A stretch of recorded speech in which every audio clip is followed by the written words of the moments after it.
Hi everybody and welcome to my last weekly update video of 2019.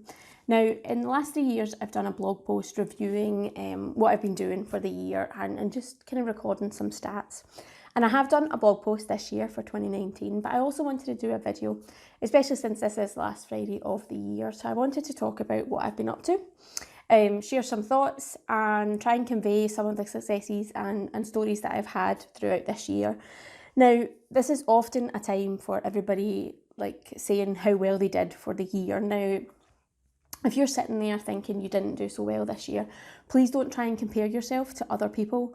My successes are my successes. Don't compare yourself to anything I've done or anything anybody else has done, because I'm sure you've all had a great, successful year if you were to think about it and look back. So please don't compare yourself to anything that I've done or anything anybody else has done on social media. We all measure success and do things differently, so we've all had our different successes throughout the year, so please focus on that as well and don't be downhearted if you haven't achieved any of the goals that you set or any of the aspirations that you set out to do at the start of the year. I'm not a big one for New Year's resolutions. I prefer doing goals. I prefer setting tasks and goals for myself to do, such as finishing a book that I started reading or, passing an exam. I don't buy into this New Year resolution, New Year me kind of thing. So set goals, and that's what I'll be doing later on this week about what I want to do for 2020. So let's have a look back at 2019 though. So I started off the year as a cloud solution architect at Microsoft in the UK's customer success unit. And I really loved that job. The team is full of great individuals and great customers that we get to interact with, and there's a massive amount of projects underway in that team. But midway through the year, the opportunity came for me to join the Cloud Advocate team. And I grabbed the opportunity to join the Cloud Advocate team with both hands. I've been a part of Rick Claus's team now since September, so it's just under 3 months or just over 3 months, depending on how you count it. And I've really loved it. Everybody in my initial wee team is great and really supportive, and everybody in the wider team has been amazing as well. It's been an amazing 3 months with lots of opportunities thrown my way. I'm still learning really how to do the job and be most impactful, but I'm really enjoying it, and I'm really looking forward to 2020 and getting stuck into all the things that are planned out for that year as well. So probably the thing that I want to cover after talking about my job is YouTube, and it's something that I started back in August. These weekly videos are something that I've been doing since August now, and I'd been thinking about doing it for a while, but I'd been hesitant about doing it. I've been hesitant about starting it, whether it would be interesting to people, whether people would watch it, whether I could logistically do it, how I could do it. All those kind of doubts came into the fore when I was thinking about this idea. But as you can see, I've kind of taken on that challenge and been consistent since August now. And I really set up the channel to understand a bit more about speaking to the camera, figuring out how to do that, how to be better at doing that, because I was getting more opportunities around doing videos in the summer, and I was scared about doing that. So I've kind of forced myself to do these weekly videos to figure out how to do the video aspect. I've learnt a little about audio recording, and I've learnt a bit about video editing as well. Now, I am not the best at any of these things, but I am growing in skill set, and I have learnt a lot as I've went along and done these weekly videos and the other videos that I've released on YouTube as well. So in a way, it's been a success for me because I am growing that skill. I am learning on that and hopefully getting better with each video that I produce, and it's really been great fun. So huge thank you to everybody that has watched these weekly update videos, whether you've watched like the first 10 seconds, and then got bored, or sat through every one of them right to the end and watched what I've done. I really do appreciate it. I've now sitting at over 200 subscribers in YouTube. And looking back at the analytics within YouTube, it is saying that there's been over 141 hours of video watched this year. So again, a huge thank you to everybody that has viewed that content and made that successful for me. If there's anything you want to see me do differently, anything you want to see me include in the future, please do let me know, and I will endeavour to try and do that. So I've really enjoyed it, and hopefully in 2020 we'll get more videos as well, and we'll get different things done.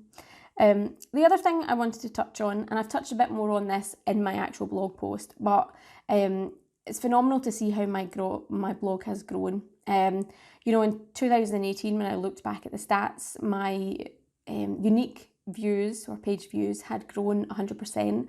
And looking back at this overall year as well, the same has happened again. So I've grown 100% in the last 2 years.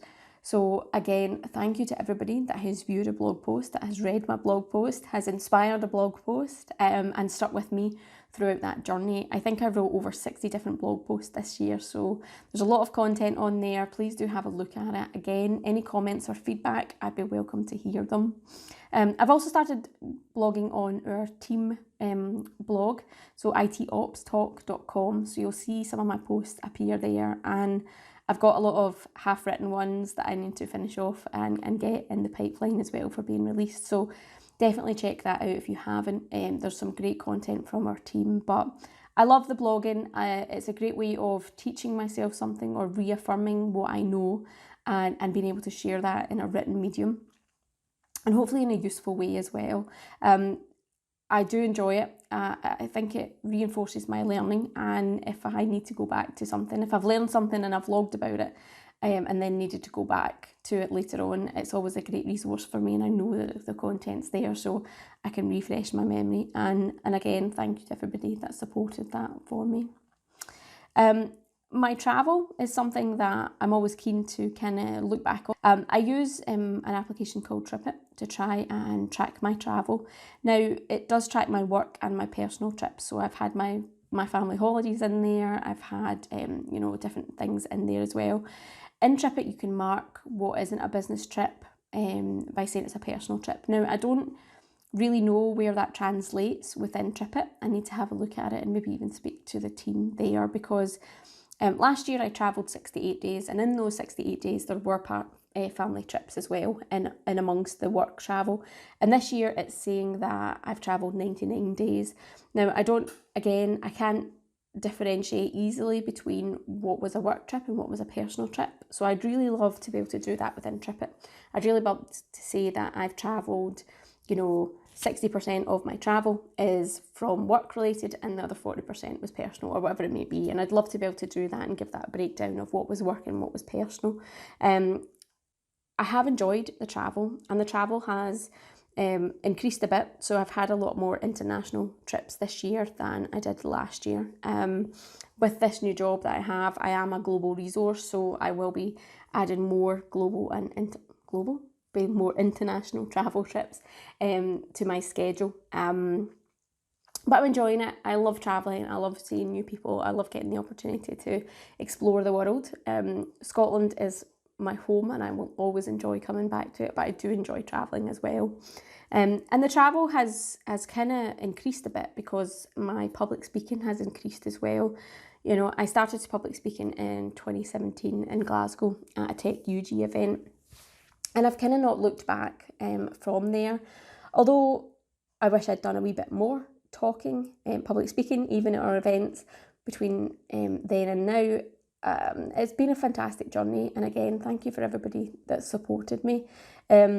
This year saw me speak at 18 different events, so I delivered 20 different talks in 10 cities and 5 countries to well over 1,000 people, and I think that's phenomenal. I'm really proud of myself for doing that.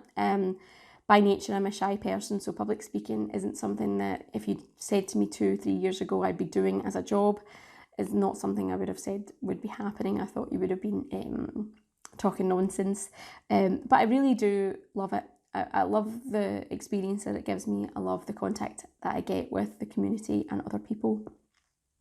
I'm by no means a polished speaker, and I have tons still to learn. I have tons still to figure out and get better at. With the support of my team and everybody around me, I'm hoping to, you know, build on that and get better. So yeah, I will be joining the team at different Microsoft Ignite, the tour stops next year. So please do look out for that. I've been booking some travel again for that this week.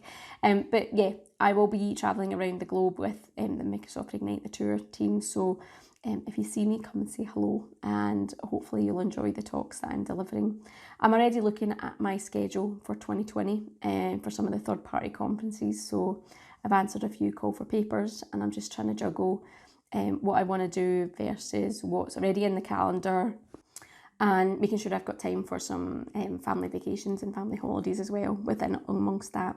So if there's any call for papers open, please do let me know, and I can have a look at them and see how my schedule fits in with them. So I think that's really all the career highlights and career things I wanted to touch on. On a personal note, my husband and I moved into a new house at the start of the year, so that's added a bit of stress into my routine. But it's been good fun, and we're finally getting there. Things are starting to settle down and we're getting that sorted. So thank you to friends and family that have helped turn it from a house into a home and making memories with us, and hopefully there'll be tons more to do as well. You get to see different bits of it in my weekly update videos. I think I've been in the kitchen and I've been in the living room so far, so you've been getting to see some of that, and maybe even in the summer if we get some nice weather, we'll be out in the garden once I get that sorted. But a huge big thank you as well individually to my hubby and my mum for supporting me over this year, for putting up with my crazy travel schedule, with putting up with me when I have crises of confidences and don't think I can do the job, and also being there for me when I want to celebrate the successes that I've had over this year, and also being the taxi back and forth to different airports throughout the year as well. And generally, you guys are awesome and I love you so much, so thank you so much for being there. Thank you also to everybody that supported me this year. I'm now off to go and do my 2020 goals and sort out my calendar, so I will see you in the next year.